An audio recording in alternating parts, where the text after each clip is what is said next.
Hello, my name is Dan Hennen. Today is March 6th, 2020. Today's episode, I'm looking forward to doing this interview. It's with United Airlines, former United Airlines Captain Dan Hanley, who's now a 9/11 whistleblower. He'll be on the show today, joining us from Islamabad, Pakistan, is where he now resides.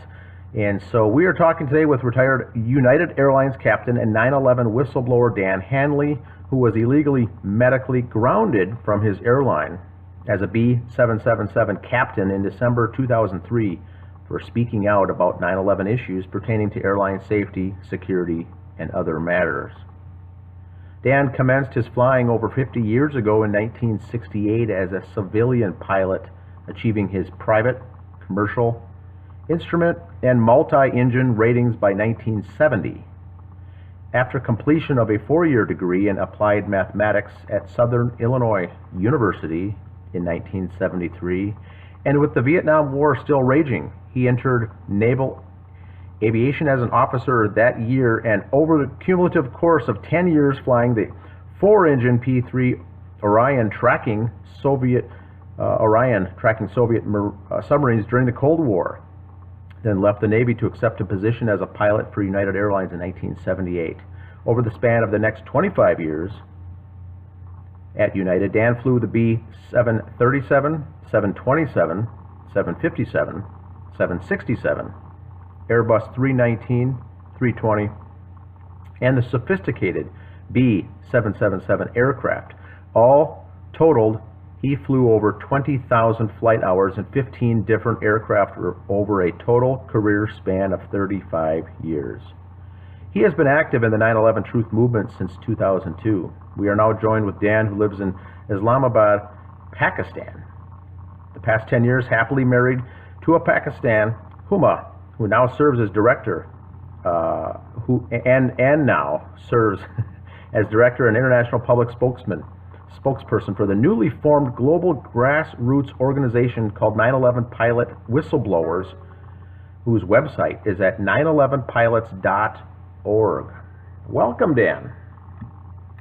Thank you, Dan, and thank you for having me on the program. It's good to talk to you again. Well, we've talked one other time, and this is, it always gets good traction on shows like this because of your vast knowledge and your background, and being a whistleblower relating to 9/11 because of your background. And I'm glad to have you on today, and I'm looking forward to our chat. I am too, Dan, and I'm real excited about our new 9/11 Pilot Whistleblowers at 911pilots.org, because we're trying to get the word out globally that this website exists, and we're competing against millions of other websites out there. If you have the website up, I think the best way we could go about this would be for me to walk people through the pages, because there's a lot of discussion items there. So if you look at what scrolls across the top, it says a lot about our mission statement right off the bat, and that is we welcome you to our webpage, and then we are demanding, it says welcome to 9/11 pilots, and we're demanding the truth about 9/11 and justice for the world.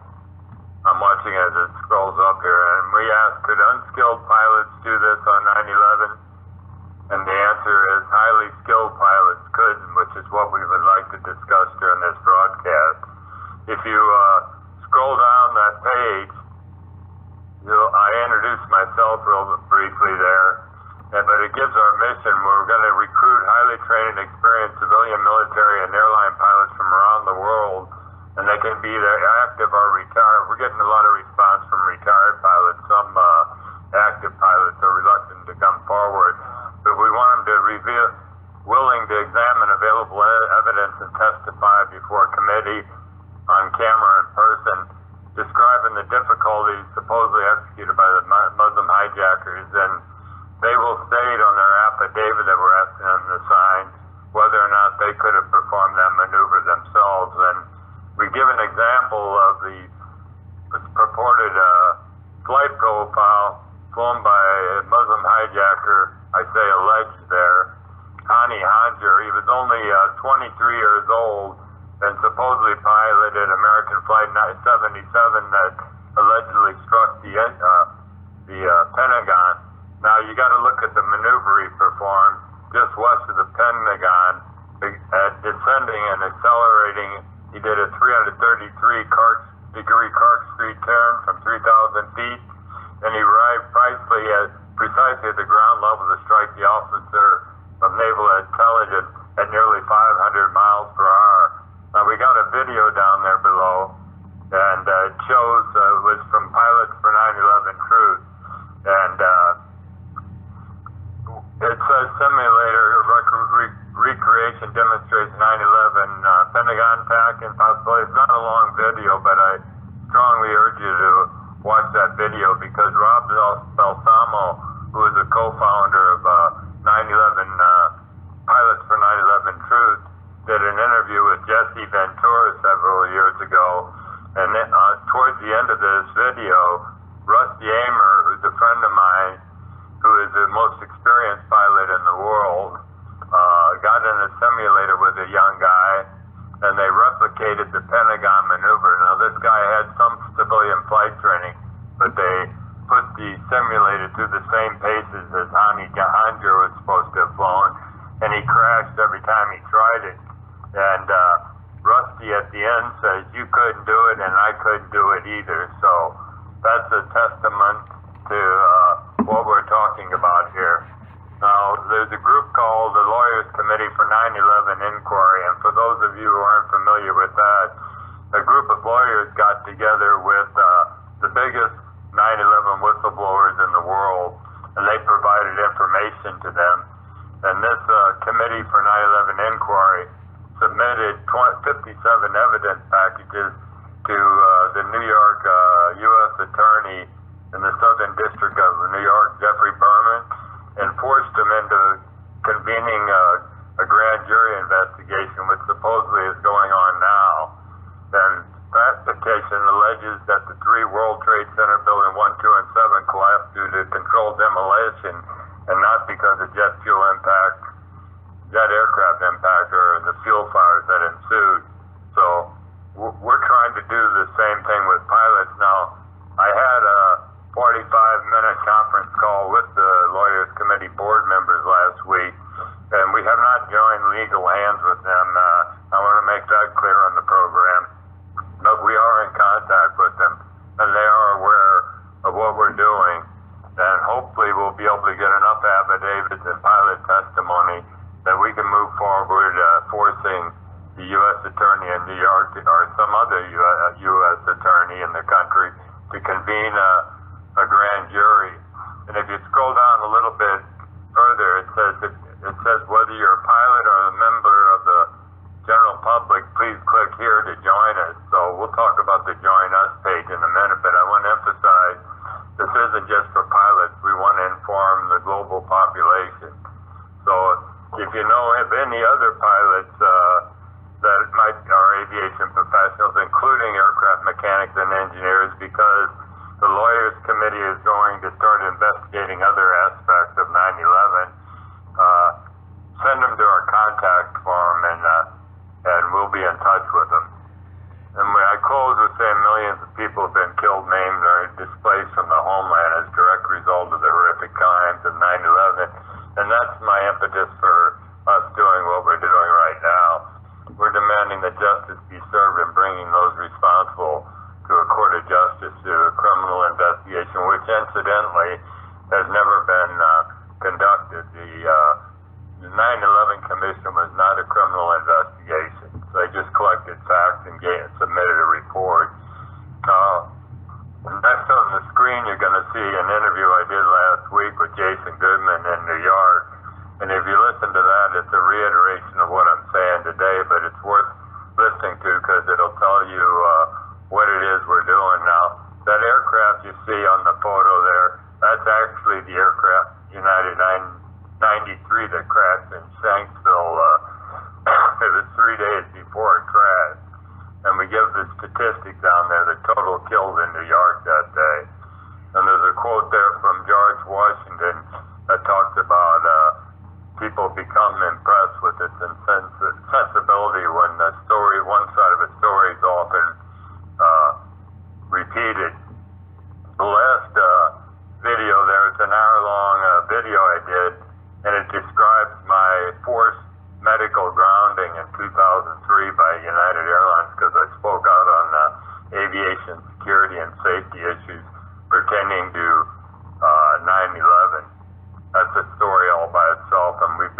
went through that on my last program I did with you, Dan, so I don't want to really go into detail on that, but there's a quote there were no Muslim hijackers. Google the uninterruptible autopilot to learn more. That's my statement.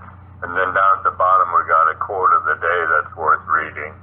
So if you go back up to the top menu there, on the left-hand side of the menu, we're going to expand the social media sites you can share each page of the website with. Right now, this website's under construction still, and we got a lot more information to put out. But we feel that we had enough information to put this much out, but we're going to build on it. And right now we got Facebook, Twitter, and the YouTube will take you to my our YouTube channel at 911 Pilot. So if you come there and subscribe, we'd really appreciate it. So if you go to that top menu there, Dan, it says About Dan Hanley, and click on that. It takes you over to my page and talks about what you just said. I commenced flying 50 years ago and was forced into a medical retirement. So I make the statement here, and I'm not embarrassed to make it, that I can unequivocally state that I could not possibly have flown the 9/11 profiles, in particular the Pentagon profiles, the speeds and altitudes they were flying. And there's a little braggart picture there where I was number one of 228 students going through naval training. So there's 290,000 pilots in the world. That's an estimate. And we're trying to get a hold of as many of them as we possibly can. And this website, really, because 9/11 occurred 20 years ago almost, is designed to re-educate pilots that say, well, I don't remember anything about what happened. I don't remember the flight numbers, the profiles, the speeds, or anything. So we're bringing them up to speed so they can make form their own opinion and submit it in the affidavit. And that's what we're trying to do. And we're going to find them because we got a large team out here that are recruiting them. And we have a real neat website system set up where we can, once you fill the Join Us page, it goes into our database, and we can either phone you or we'll be putting out periodic updates. So we're asking Pete, join our noble legal crusade by sharing this website to spread the word across the planet. And if you use the share buttons or any other way, if you have any family, friends, neighbors, or other that thinks you're a tinfoil hat talking through your head about 9/11 20 years later, just have them visit the website because it isn't that complex and we don't have that many pages on it, but we're putting out a lot of information, and there's just a few pages we have because we've hyperlinked to a lot of information. So if you go to the Join Us page, I'm pointing out again, it's not just for pilots, it's general public. And we made it as simple as possible because we know people don't like to fill out long forms joining an organization. So it's just asking your first name, last name, your email address. We need to send you future updates or get in contact with you. The country's required because we might want to call you, and we need we can look up the country code, your phone number, and a comment. And if you look at the bottom of the comments box, it says, if you're a pilot, please indicate type aircraft, because we have a database on that we're collecting data. And if you click there to finish, it's going to send you an email immediately. It'll thank you for signing up, but it sends you an email immediately, and all you have to do when you get it is type OK and reply onto it so we know you're not a robot.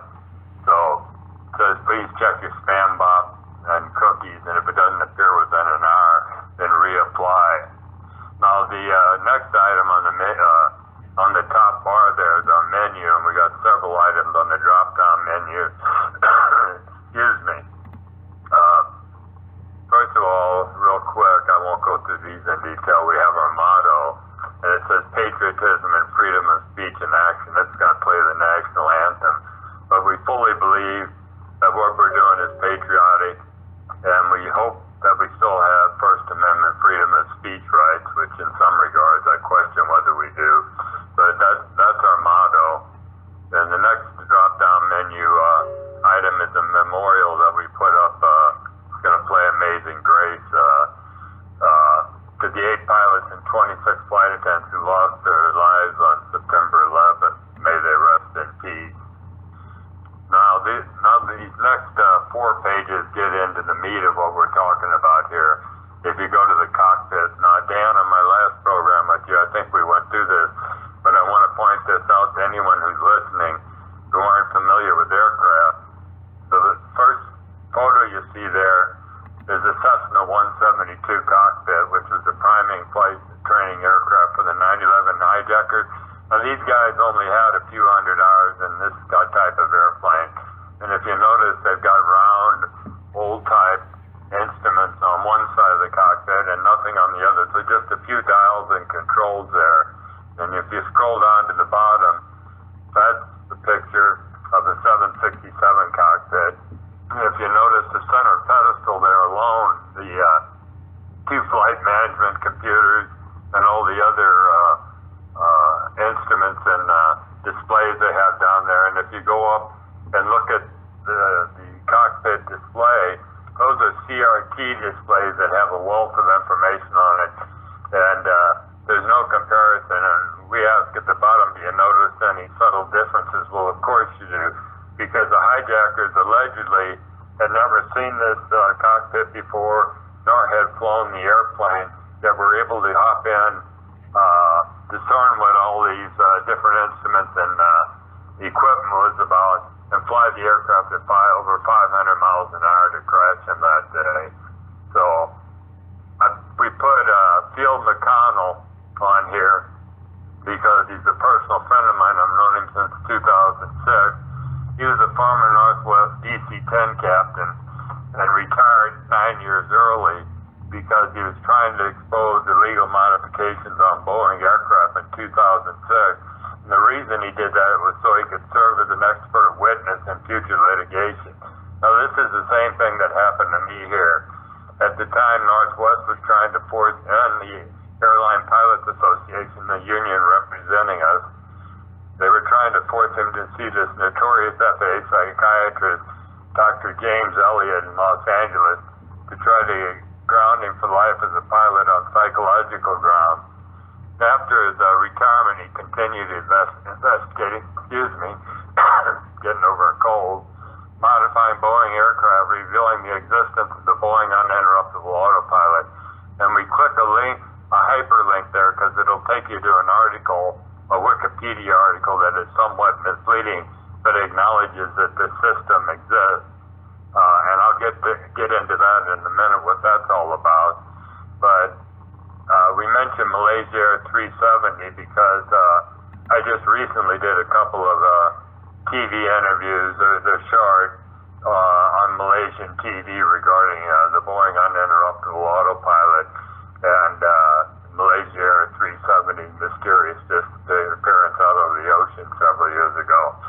Now, we put Field's flight resume down here just to give you an idea of his experience. He graduated from the Naval Academy and went into Marine Corps Aviation, and he's the only pilot I know that has 3 sets of wing, Navy, Army, and Air Force.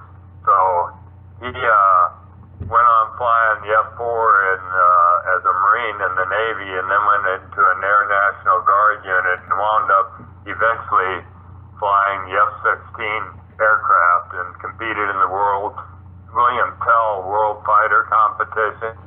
He was hired by Northwest and North Central, and when they merged with Southern to become Republic, he flew several aircraft there, and then joined flying the F-4. He retired from the National Guard in '93, flying his final flight, F-16 flight on Pearl Harbor Day that year. But this is important here. On December 10th, 2006, he filed a federal lawsuit, and it was against,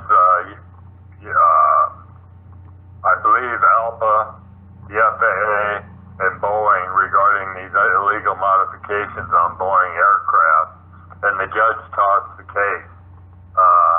But it should be noted that the United States Department of Justice silenced him, and they wound up settling with Boeing a $1615 $615 million payment to Boeing to the United States Department of Justice. And then we put Semper Fi down there, plays a Marine Corps hymn for people. That was for feel. The next item down on the drop-down menu is remote controlled aircraft, and this is really the meat of what we're talking about here. And what we do, so people aren't bewildered by the idea of being able to remotely control an aircraft, we give the history of a remote controlled aircraft, and it goes back as far as over 75 years. In 1944, at the end of the World War II, U.S. military operation what was called Operation Aphrodite, and what they did was got out old PB-24s and PBY-4s to lighten their weight so that these aircraft could be loaded with 30,000 pounds of torpex, which is a highly incendiary compound. This is really an example of the first drone aircraft, and it was 75 years ago. Pilots were required to make the takeoff, but once they got up, they bailed out of the aircraft. They parachute out of the aircraft, and an aircraft high overhead would remotely guide these aircraft to their targets in Europe. Now, it's only a 5-minute film clip here next, but we put on a film clip of Operation Aphrodite to show you that it existed. And it mentions that John F. Kennedy's older brother Joe was killed on the third top secret mission that they conducted because the aircraft blew up before he was able to bail out. Now, you jump ahead 40 years later in 1984, this is due to rapidly advancing technology. The FAA and NASA conducted a joint crash test experiment in a remote location because they wanted to test crew and passengers' survivability in the event of a crash landing. They used you can see a picture there of a large 4-engine jet, a Boeing 720. They took it off without passengers or crew on board, remotely controlling it. It was guided around the aircraft pattern 6 times to auto-land before they intentionally crashed it. And if you don't believe this, we got a short 5-minute video there where it shows the airplane coming in for the final crash landing. Now, if you jump ahead 2 decades to the mid-90s, they have this is when this system was produced called the uninterruptible autopilot. Now, its design purpose was to prevent would-be hijackers from commandeering a commercial jet aircraft in flight, and they can take remote control of the aircraft autopilot and flight navigation systems, their flight management computers, and route it to any number of airports in the world where a safe auto landing can be made. So the big thing is this: once this system is engaged remotely, the pilot can disconnect the autopilot. There's 4 ways of disconnecting an autopilot. One of them is turning off the switch you turned it on with, and then there's a little red button on the yoke or steering wheel of the aircraft. You push that would disconnect it. Or if you apply a 70-pound or more force on the yoke or steering wheel, as we call it the yoke as a pilot, that would disengage it. Or if you could pull a circuit breaker on the system, that would engage it. But once it's engaged, none of those systems work, and the pilots and passengers are along for a ride. Then we link to a Wikipedia article there, and it's somewhat misleading. It's entitled The Boeing Honeywell Uninterruptible Autopilot. And here's the crux of the matter.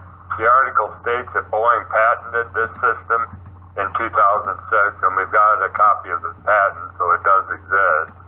While this may be true, there's very strong evidence based on witness testimony that the system was developed and produced in the mid-90s prior to 9/11, and we're going to put up the website there, but we got a link to an MP3 interview that 9/11 Truth co-founder Rob Balsamo did with the seasoned avionic technician Wayne Anderson below. So we know this system exists. We know it was developed before 9/11, and there's a James Corbett video there that we're going to blow up, and so it's more prominent on the website. And we say, you be the judge. So it does exist. would like people to come and visit the site and be the judge yourself. Was it the poorly trained and inexperienced hijackers? We didn't cover the hijackers. I skipped a page here, and it's important that we do here because I want to point out Hani Hanjour, the pilot that allegedly flew the Pentagon profile, how poor a pilot he was. So if you go back, Dan, to the hijackers, this is first picture is Hani Hanjour, and we're going to link to a LinkedIn article so you get detailed information on him. But he was one of the ringleaders, supposedly, that flew American Flight 11 into the World Trade Center. He was the oldest of the hijackers, the H-33, and he commenced flying in June 2000 and got his commercial and instrument rating. But look at that impact speed on the, we put it in miles per hour so people who aren't familiar with knots would understand what we're talking about. He hit the North Tower at 465 miles per hour, which incidentally, all these speeds that we mentioned here exceeds the maximum operating speed of a Boeing 757 or 767 at sea level by about 120 to 140 knots. So we've got aircraft structural and aircraft engineers looking into this phenomenon that these airplanes supposedly were clocked on radar at that speed. So his maneuver was basically a straight-in maneuver that hit the Pentagon, so it didn't require acrobatic capabilities like Hani Hanjour had flying into the Pentagon. So the next hijacker here, he was only 23 years old, and the plane that hit the South Tower of the Pentagon, United Flight 175, was flying faster than all the other aircraft. He was doing 590 miles per hour. Now, if you look at that flight profile, I'm sure you've seen films of it on the past. The aircraft made a turn approaching from the south, and right prior to impact, he made a 20-degree angle of bank turn, doing almost 600 miles per hour. Now, people that have studied this have told me that if he had not made that 20-degree angle of bank turn in close, he would have missed the tower by 700 to 800 feet. So something was guiding the aircraft, and we allege that it couldn't have been Marwan al-Shahid. Now, here's the smoking gun of 9/11 from a pilot's perspective, and that's Hani Hanjour. He came to the States in the mid-90s and returned to the Middle East, and he did some flying, but he was a poor student. He's the one that allegedly flew Flight 77, crashing in Boeing 757 into the Pentagon. He came back to the States shortly prior to 9/11 and commenced taking flight training again. If you scroll down, we really put on a lot of notes about Hani because of the required maneuver that he completed. He only trained in light propeller airplanes like single-engine Cessna and a twin Piper, and had never flown a jet aircraft in his life. And if you look at Arizona Tech Flight School, they reported him to the FAA at least 5 times because his English was so poor he didn't qualify for a commercial pilot's license. And it took him 5 hours to complete an oral exam that should normally last 2 hours long, and failed English classes with a .26 grade point average, and the jet tech manager said he couldn't fly at all. In August 2001, now this is right before 9/11, he began making cross-country flights to test security, supposedly, and he tried to rent an airplane from Freeport Airport in Maryland. They declined him. They wouldn't even rent him an airplane because he exhibited difficulty in controlling and landing a single-engine 172. Now, you've seen the 757 cockpit we showed you and how complex. He couldn't even handle a 172. But they said that he never finished his coursework required to get his certificate to be able to fly a single-engine aircraft. And the New York Times says that he was lackadaisical as a student and often cut classes and never displayed the passion that most budding airline pilots do. ABC News reported he was trying for his private license, but according to one instructor, he's a poor student who skips homework and missed class. He reapplied later in 2000, and they declined to provide him training because he didn't think he was a good enough student when he was there in 96 and 97. So the Chicago Tribune reported that left the impression that he was unimpressive, he was making weak progress. So that's why we wanted to profile these guys, because I couldn't have flown with my years of experience any one of these profiles, in particular the Pentagon profile, at those speeds and altitude, and have crashed them. And I allege, although we cannot prove it yet, that the planes were remotely guided to their target. And what our program is doing is this. We ask you to complete that Join Us page, everybody, but particularly pilots, because what we're going to do, you're entered into our database, and we get back in touch with you. And what we provide you with is a simple to fill out PDF format affidavit. And on that, you give your name, your flight experience, your educational background, etc. But we also ask you to form an opinion, and we give you a couple lead-in questions, one of them being, do you or do you not believe that these pilots could have flown the Pentagon profile? And we're hoping that they'll come back and say we could not have flown it ourselves. So we're going to compile all these affidavits and submit them at this point in time.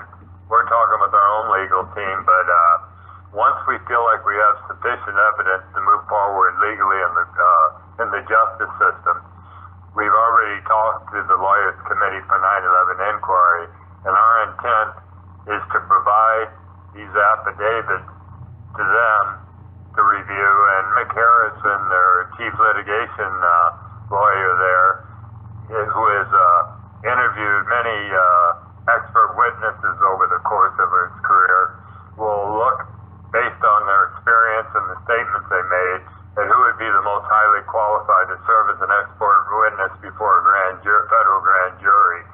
And then they're going to go the same route that they'll work with us on this and submit evidence packages, these affidavits as evidence packages, to the U.S. Attorney in New York or perhaps somewhere else even, and demand that they convene a grand jury investigation into these pilots and aircraft. So we're real hopeful that I didn't mention one other thing on our website because I can't see it. We're repairing this now.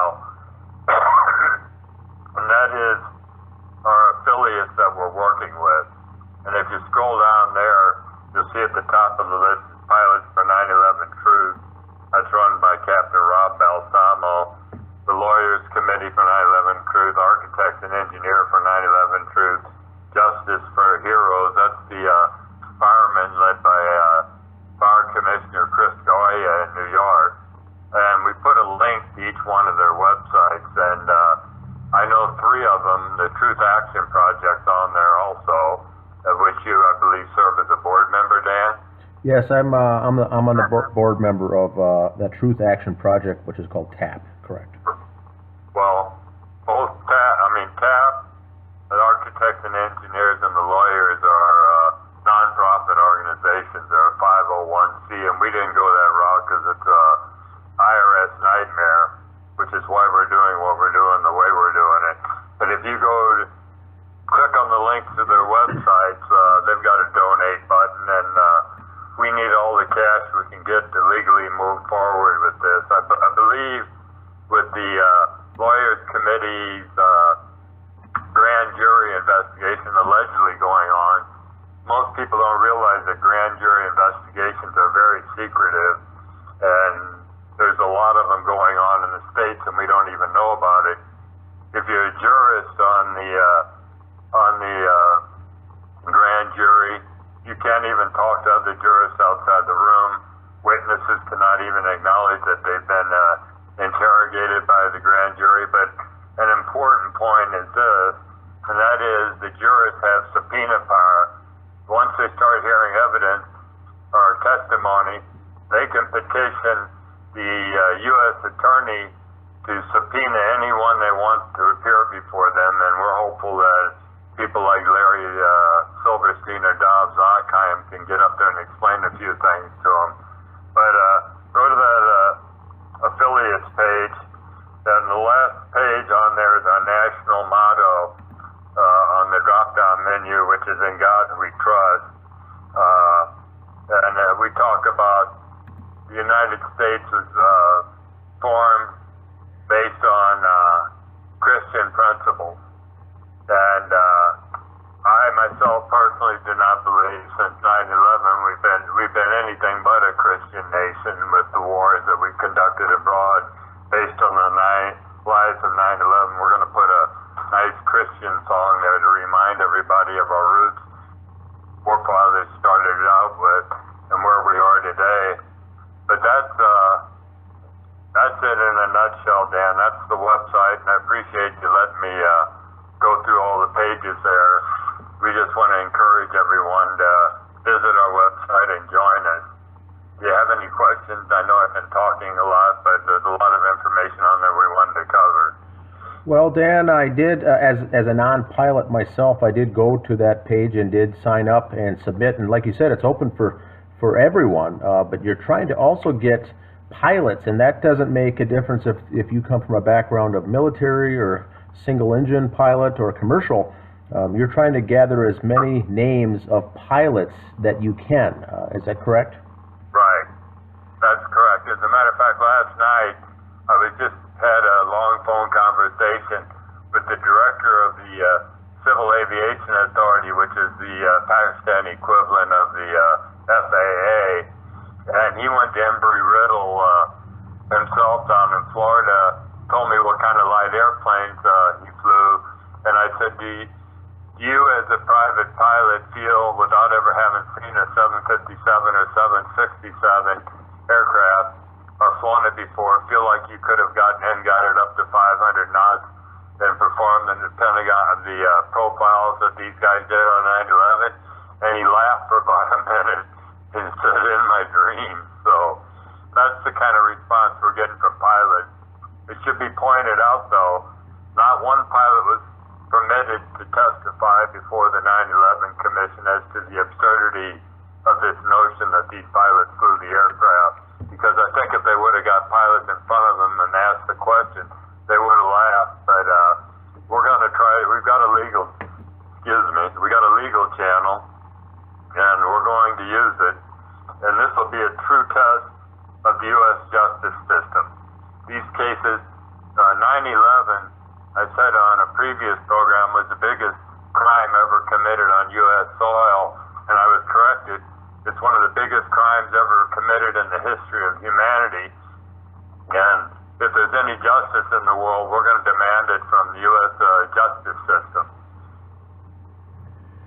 Well, that's very good. It's like you'd mentioned before, the Lawyers Committee for 9/11 Inquiry is made up of high-level attorneys who are pushing this forward and opening up a case like you had mentioned earlier, the Southern District of New York.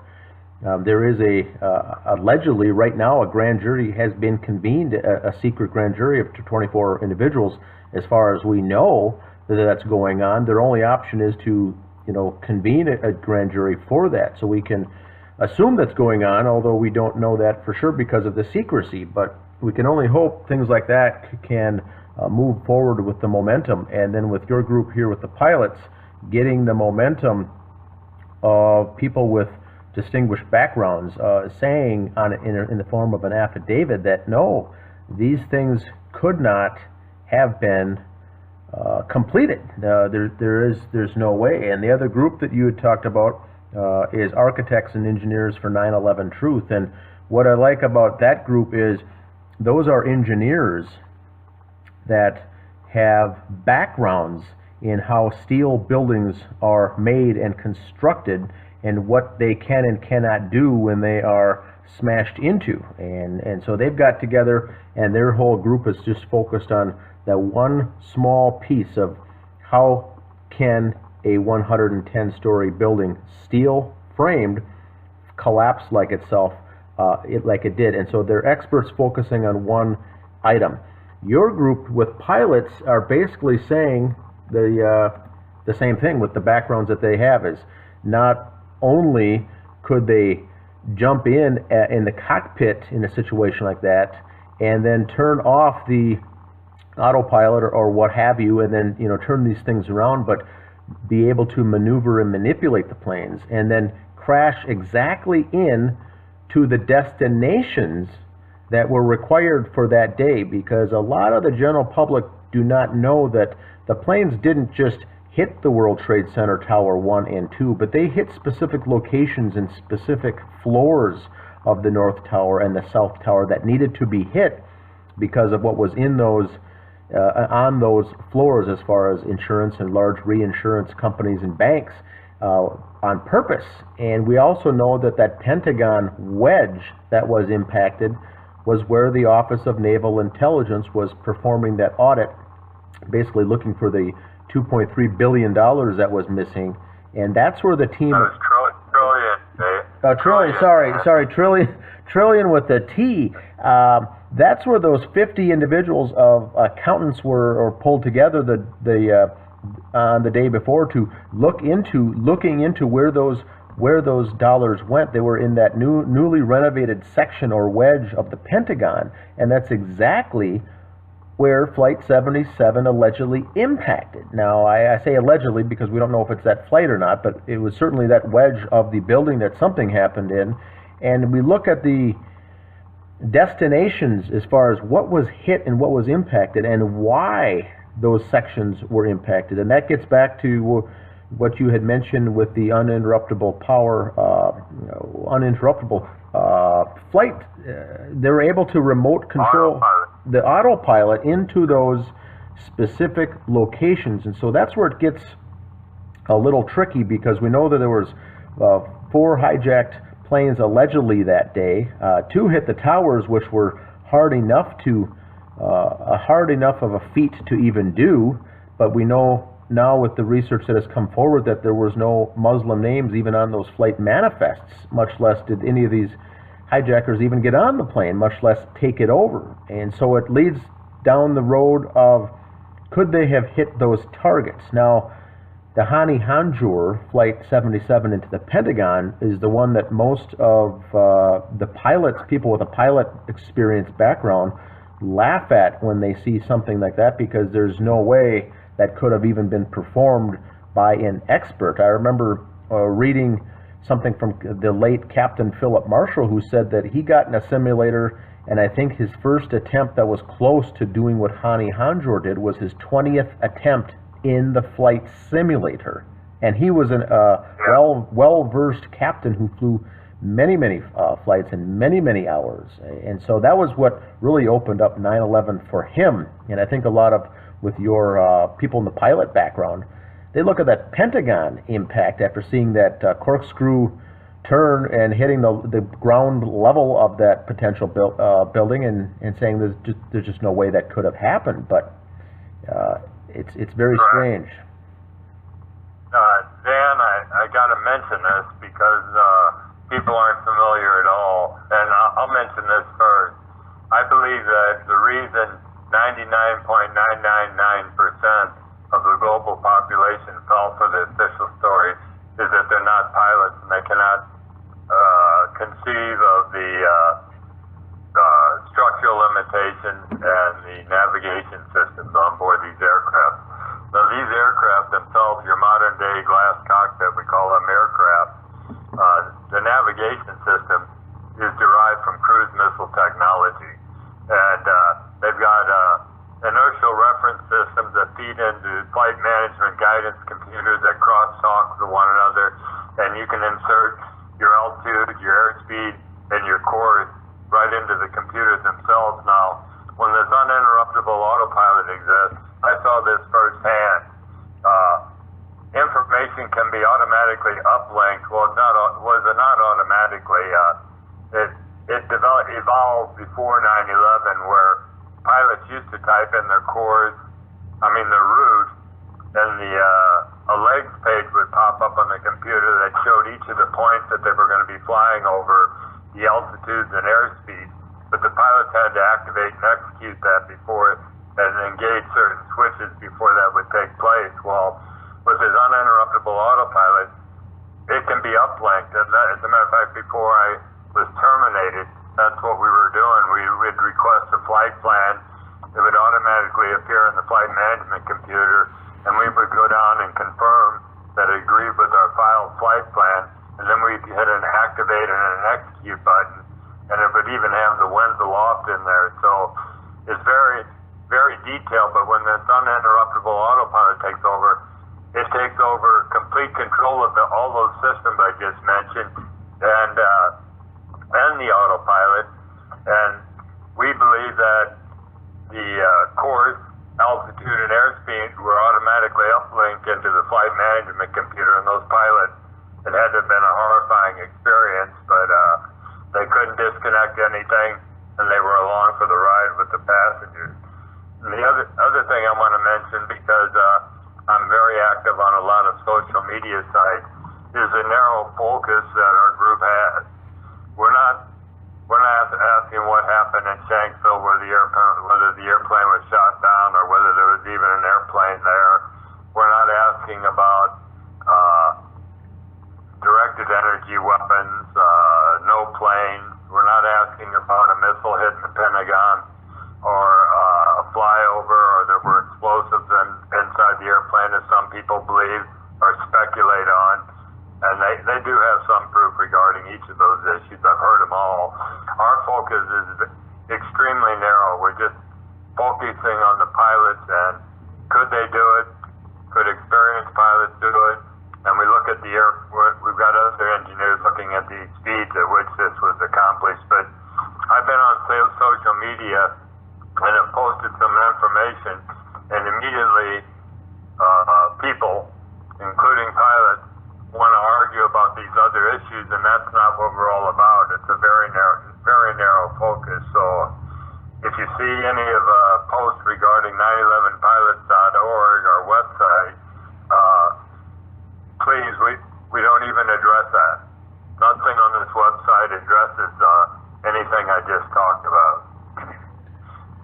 Well, that's good. I think that's the tactic or the avenue that these groups must need to take. I know there's various other groups in the 9/11 Truth movement that are doing the same thing. There's a firemen's group for 9/11 Looking for Truth that have comprised of the firefighters who have come forward to say that this is not normal fires that took place. There's other groups as far as scholars that have come forward, educators and teachers, policemen, and all sorts of groups that are looking for 9/11 truth. And I think yours is good because it's focusing on, really the focus, like you mentioned, is what could not have happened, not what could or what maybe did or what theoretically could have happened. But if you can narrow down with the proof that a new young single plane engine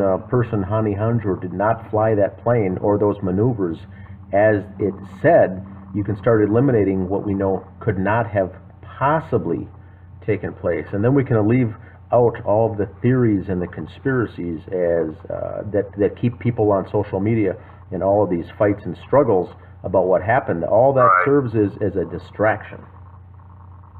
Right, and that's one thing I want to emphasize, and I'm so thankful that we finally have legal channels and legal action being taken, and that is, I was a member, before I got kicked off of Facebook, I was a member of numerous 9/11 truth groups, and I hear all these arguments from people, and they gave some valid evidence to back their assertions, but what's the purpose of arguing on Facebook if you don't get active with a group that's doing something legally?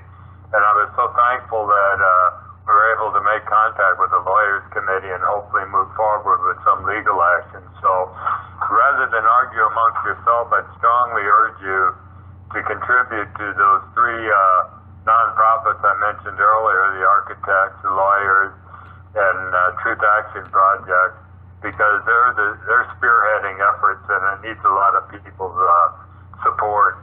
So it's a nonprofit and it's for a good cause. And while I'm endorsing them, I didn't mention it, but I will because he's a friend of mine on our affiliates page, is I Am the Face of Truth. Now, if you're on Facebook and you ever see a profile picture with a 9/11 Truth banner on it, my friend Claudio Marti, who I'm in contact with all the time, he just created this thing, and it's IamTheFaceOfTruth.com. You go to that website. It helps you readily identify who's in the 9/11 Truth movement and who you can have discussions with. So I had to plug Marty's group because they're doing a lot of work, and they're also helping me because I've been kicked off Facebook, which is another story all by itself. So well, Dan, I've got your image up there on the screen now of your Facebook profile when you were on the photo with your wife Huma, and so that's what Claudio Marti and the group has done.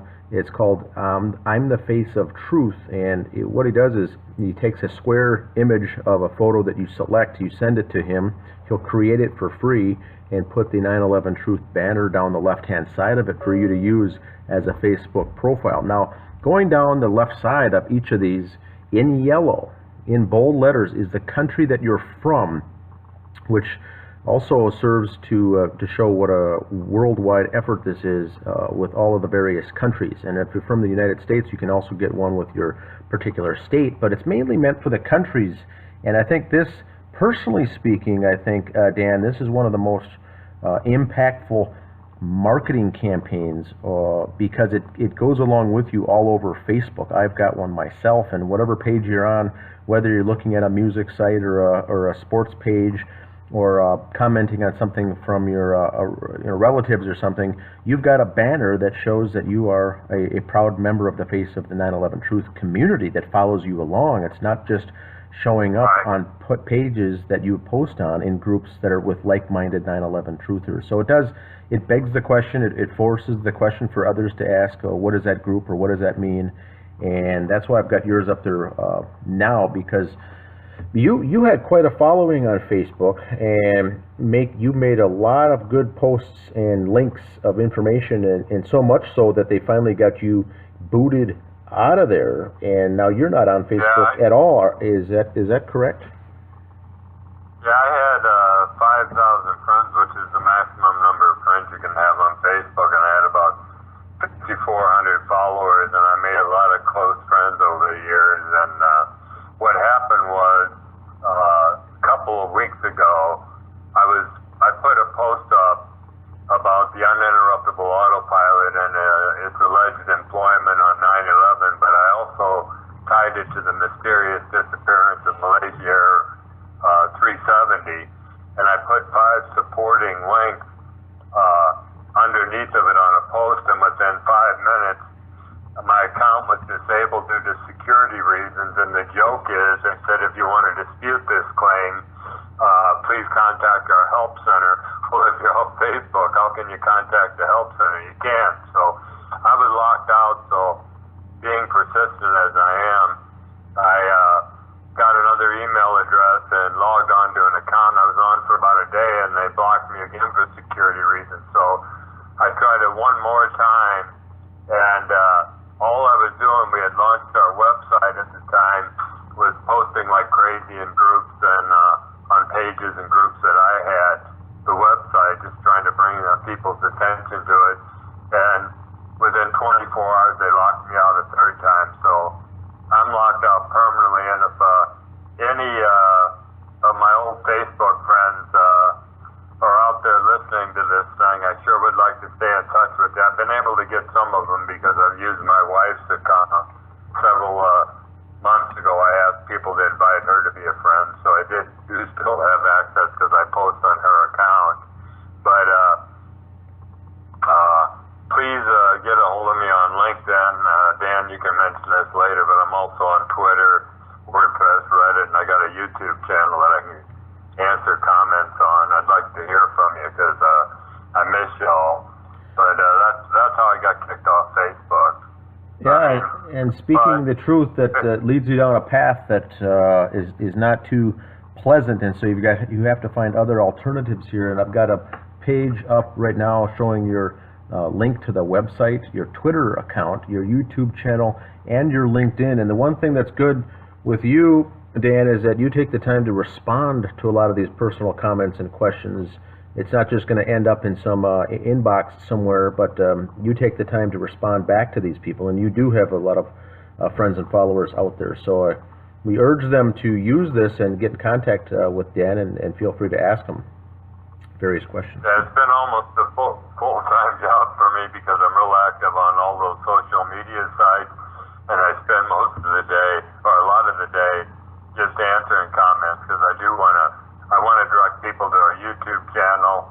I want to answer their questions, and a lot of them, again, are trying to draw me into some of these theories they have out there, and I got to explain to them that isn't the focus of our group. So I'm through with discussing or debating planes, no planes, and all the other stuff that goes on out there, and just focusing with my group of people on this. We've got an excellent website development crew working on this website, and I'm also working with a person who's affiliated with the Lawyers Committee, but he's a walking, talking encyclopedia of knowledge. I think he has as much, if not more, knowledge than some of the other truth groups out there. I think he's the most knowledgeable person in the world. He's been at this for a long time and has a lot of information, and he's done me huge favors in filling in details on he's got flight data recorded, he's got radar pictures, he's got everything. And then I reciprocate by enlightening him from a pilot perspective some of the systems and indicators that we have on modern day commercial jet aircraft. So there's a lot of synergy going on amongst all of us out here, and I'm highly confident we're going to be successful in achieving our goal. So let me see, I believe I have one other thing I wanted to talk to you about. No, I just want to encourage people, don't just come to our website and join us. If you're on social media, 911pilots.org, and the YouTube channel is 911 Pilots. We've got several videos, including your last interview with me, Dan, on there. And if you go to those videos, they're loaded with information, a lot of what we just talked about. So subscribe to our YouTube channel, push 911pilots.org any way you can. And we've got a lot of information, I believe, that we link to, or it's right on the site, especially those cockpits, the hijackers, Field McConnell, and the remote control aircraft. So Field and I was grounded medically in 2003 on trumped up charges. And Field came to me in December 2006 and told me they were trying to send him out to see the shrink in Los Angeles, and I told you he retired. Well, it's called a hostile work environment forced psychiatric examination, and it's not just employed in the airline industry. We haven't added it yet, but there was an individual named Russell Tice, and we're going to put a short blurb at the bottom of that. Now, those of you who aren't familiar with Russell Tice, you all know about Edward Snowden and Bill Benny, the NSA employee. Well, Snowden ran off to Russia with the goods and exposed illegal NSA wiretaps. Well, before him, the very first NSA whistleblower was Russell Tice. Now, this guy was a 20-year intelligence officer, both in the military and I believe he worked for military intelligence. And then he got a job with the NSA, and he was the first one that leaked the story of illegal NSA wiretaps to the New York Times. And NSA found out about it, so to protect himself, Russell ran before Congress to testify, but he didn't have supporting evidence to back his assertions. So what best they did was pull this career military and civilian intelligence officer back to the NSA and put him in charge of the motor pool. Now, Russell was trying to protect himself by seeing his own psychiatrist, but the NSA appointed a psychiatrist, and until they could find one that agreed with their assessment, they finally were successful in getting a psychiatrist to submit a report that he was mentally unstable, and he was had his security clearance pulled from him and fired from the NSA. So I've got a lot of respect for Russell, and I was in email contact with him several years ago. The first time I heard his story was on MSNBC with Rachel Maddow, and I'm on, holy cow, here's another guy. So I was talking with someone who I believe is on tap, and I can't think of her name right now, Trina Maria, and she was telling me a story about a lawyer in Florida who is now cutting hair because they pulled his license for speaking out. So I feel like we're almost living in a police state right now with Patriot Act, the NSA wiretapping, and Homeland Security. People are afraid to talk out. I spoke with one very highly qualified pilot that I was hoping could appear as an expert witness, and he says, I can't. My phones are being tapped. I'm being watched. I don't want any part of it. So there's a lot of people that are afraid living in the United States because of the agencies I just mentioned, and it's a tragedy. Where is it? Is this the America we grew up in? I don't think so. Now, Dan, do you worry about your own and your own family's safety and your own safety with the stuff that you're exposing here? Yes, I do. I don't worry about it. I know what we're trying to do is the right thing, but I've contacted the Pakistani government and have apprised them of my situation and feel like I'm at risk, and I'll explain to you why I'm on a red list with the Department of Justice and Homeland Security. But over here, I mean, Pakistan is not a wealthy country. About 40% live below the poverty rate, and consequently salaries aren't high. But you can get somebody killed for about $50.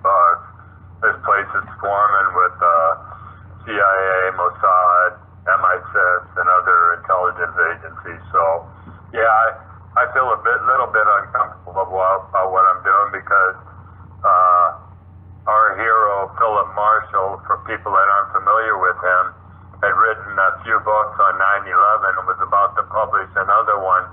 When he was found, his family dog and 2 children were found shot to death, and he had a bullet in his head, and the police deemed it a murder-suicide. So I know all the other 9/11 whistleblowers out there that have mysteriously died, and I'm taking necessary precautions by contacting the Interior Ministry here, who's in charge of all police force and other agencies in the country, and asking for physical protection. And I can hire, for about $200 a month, I could hire an armed guard with a machine gun outside my house, and I'm even, because I'm sticking my head pretty far out of the foxhole here and hope I don't get it blown off, I need some kind of physical protection because I don't feel comfortable doing what I'm doing, but I'm not afraid. Well, the good thing is that you're leaking out a steady dose of information, and you're not stopping. You're keeping the pedal to the pedal to the metal. So that's good information. And like you mentioned earlier, that Captain Philip Marshall, his death was 7 years ago here this last month. That his 2 teenage son and daughter were both found with a single gunshot in their head.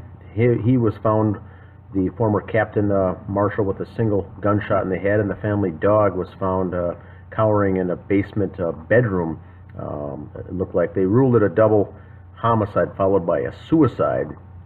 but Philip Marshall was working on a book, finishing up a transcript of his book, and he knew his life was in danger as well. He carried around on a lanyard around his neck the USB jump drive with the contents of his book that he was writing, and the transcript. So that was just about to be, I think, the final draft before it was going to be published, and then that's when the bodies were found in his Calaveras County, California home. And that USB jump drive, the lanyard was never found, the book, the transcript was never found, and they say that he killed himself along with the family. But so they do send very strong messages for those trying to expose the truth. And you know, he was also looking into the strange shenanigans there in Arizona and the CIA Pinal Air Park and the Davis-Monthan Air Force Base out there, which is another boneyard for old big airplanes that include Boeings that are sitting out there that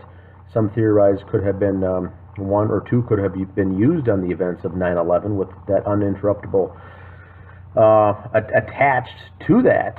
And with Dov Zakheim's background and some of the planes, the old used planes that he bought were old Boeings, and so who knows what the connection is with those, but it could have been the planes that were used, in fact, if they were empty planes used with that attachment on, guided in and remote controlled in. My question to you, Dan, is do you believe the concept of having that E-4B plane above, that mysterious white plane with the bubble on top, in the skies above Manhattan on 9/11 that morning, could that have been something where these have been controlled from and remote controlled into the towers? As it was a fact, they were there, but is that something that you have any consideration of? Well, I don't know details about that airplane other than they call it a doomsday plane, and I believe it's an airborne command post, and as you're well aware of, there were a number of military exercises going on out there that day, and CNN and other news stations only reported the appearance of this mysterious airplane overhead, and then they shut off any mention of it in future broadcasts. But it's entirely conceivable, and I'd purely be speculating right now, but it's entirely conceivable that they could have had some control of the aircraft that day. But we're still looking into all of this about the uninterruptible autopilot, but we believe we have enough information and evidence and testimony to go forth with affidavits and get it before a grand jury. So when you were talking about me feeling threatened, let me just mention something else that happened last year. And then in May, my wife, after several years, and I planned a trip to the United States, and I made reservations in April for our May trip, and the day I made reservations on Qatar Airways from Islamabad through Doha to Atlanta, the FBI in Washington contacted my ex-wife, who lives in Washington, and wanted to know everything about my trip. So I got incensed about this because I haven't done anything wrong except exercise my First Amendment freedom of speech rights. So I called the FBI in Washington, D.C., and I said, hey, what's up? I hear you called my ex-wife. Well, they took down, they wanted to know, how'd you know that? And they wanted to know all information about it, but they wouldn't give me anything. So I had a clue something was amiss, and they might approach me when I got to the United States. And sure enough, when we got in the immigration hall, my wife had to go over to the foreigners line. I went into the U.S. citizens line, and I wasn't standing there but about 2 minutes, and all of a sudden I see a man and a woman escorting my wife over to me. I was in a cordoned off area and waiting in line to get my passport stamped, and they whip out their badges, and one of them was an FBI agent and another one was a TSA agent, and they said, Mr. Hanley, do you have time to talk? I was real congenial. I said, of course, I was kind of expecting you. So they pulled me out of line and took us over to a desk, immigration officer desk, where there was no line, and said, here, stamp their passports. And they showed them their badges. And the immigration officer gets on the computer and looks up at the FBI agent and says, "Do you know this guy's red?" And they go, "Yeah, we know." So they pull this aside into a room, wanted to know what I was doing in the States, even though I'm a U.S. citizen with a passport, and where I was going to be. They wanted contact numbers for everywhere I was going to be, and then they let me go. They were nice about it, but they let me go. But I was kind of incensed about that because I haven't done anything wrong. And then leaving the States a month later, my wife and I were walking down a busy concourse in Atlanta, and they must have been waiting for me because they knew what flight number I was on. And another FBI agent and TSA agent walked up behind us and introduced themselves, and they said, "You have time?" "Yeah, I got plenty of time." So they took us over to the room, closed the door, sat us down, and the FBI agent shows me his badge. I go, "No, I trust who you are. That's okay." So he said to me, "First of all, we want you to know we respect your First Amendment freedom of speech rights." No, he first said, "The country wants to thank you for your 10 years dedicated service in the U.S. Navy." And then he asked me, told me that they respected my First Amendment rights. And then he said, "Have you ever been threatened?" And I said, "No." And my wife started laughing and said, "He only posts on Facebook." Well, then he asked, they knew everything about me. They knew, number one, what I looked like from photos. They knew that I'd been in the Navy. They knew my groups that I had on Facebook. A whole bunch of information they had on me. But he kept asking me if I'd ever been threatened. I said no. And then he says, "Are you flying over in Pakistan?" And my wife buries her head in her lap, laughing, saying he posts on Facebook. He's innocent. He hasn't done anything wrong. And I said, "Homa, let them do their job. They were just sent down here to ask questions." So they released me. But in December, my wife and I saved up enough money because I'm surviving on a meager pension and my Social Security because of what United did to me. December, we go back to the States. Same thing. They didn't pull me out of line this time, but when I went through passport control, they got a new machine. You just put your passport in, they take a photo of you, and a receipt pops out. Well, my receipt popped out with a black X across it. So I get in line, and there's two young guys ahead of me. And I said, "Does your receipt have a black X on it?" And they went, "Oh, you're in trouble." So I got up to the passport control guy, the immigration officer, and I said, "What's with the black X?" He goes, "Yeah, we got to get somebody to see you." So a TSA agent came down, was nice enough to get my bags for me, took me in a room, the same question, where am I going to be, wanted contact numbers. So I'm just warning anybody that's on Facebook, and I know there's 2 billion subscribers worldwide, that if you think the NSA isn't watching what you're posting, you're wrong. They knew everything about me. So I'm off Facebook now, and I'm not sorry they actually did me a favor because it drove me over to some much more powerful social media sites that don't have censorship like WordPress, Reddit, Twitter, and LinkedIn. So I'm not sorry I'm not on Facebook, except for the fact I lost so many friends that I hope to regain sometime. Well, Dan, it's an interesting journey, and we're certainly glad and thankful for all that you've done in this. What I'll do on this video on the description section is post the links for people to get a hold of you.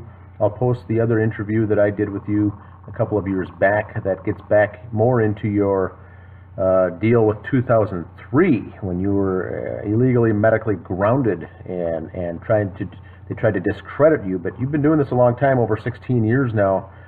And once again, thanks for all that you've done and that you are currently doing. Well, I don't consider myself a domestic terrorist, as I suspect DOJ and Homeland Security do, but merely one of the many patriots out there that are trying to restore the United States of America to what it once was and how it's degenerated since 9/11. So I don't consider myself a traitor, as some people call me on Facebook for posting negative remarks about U.S. foreign policy in the Middle East seen the atrocities being committed on innocent civilians here as a result of Pakistan's forced entry into the war on terror, and it doesn't get reported in the mainstream media in the West. So it, along with the millions who have been killed, displaced, or maimed since 9/11, is really my impetus for moving forward. It's outrageous what's happened. And I encourage the other pilots watching this is to, the pilots have a good grasp onto the events of 9/11 because of everything was basically airplane related. And so I'm holding up now, Dan, if you, I know you can't see it, but the two books, Philip Marshall's books. And if you get a chance to read False Flag 9/11 by Philip Marshall, Philip is spelled with one L, and also he wrote The Big Bamboozle. Philip Marshall wrote The Big Bamboozle. Those are the two books that he wrote on 9/11. He was completing his third one. He was going back and forth with the transcripts, getting edited from Mr. former Senator Bob Graham. And Bob Graham was only received one copy after being mailed 3 copies of the transcript. Only one got to him. So they were heavily watching his mailings and his writings about that new book that never was actually published. But I think coming from a pilot's perspective, I think it's very interesting, and those new followers or people listening to this that aren't aware of the 9/11 implications, try to read his books. There's a lot on the internet. There's a lot of groups out there that give fact-based perspective on the events of 9/11, and without the theories and the conspiracies and the whodunits. But I'll leave all those links below.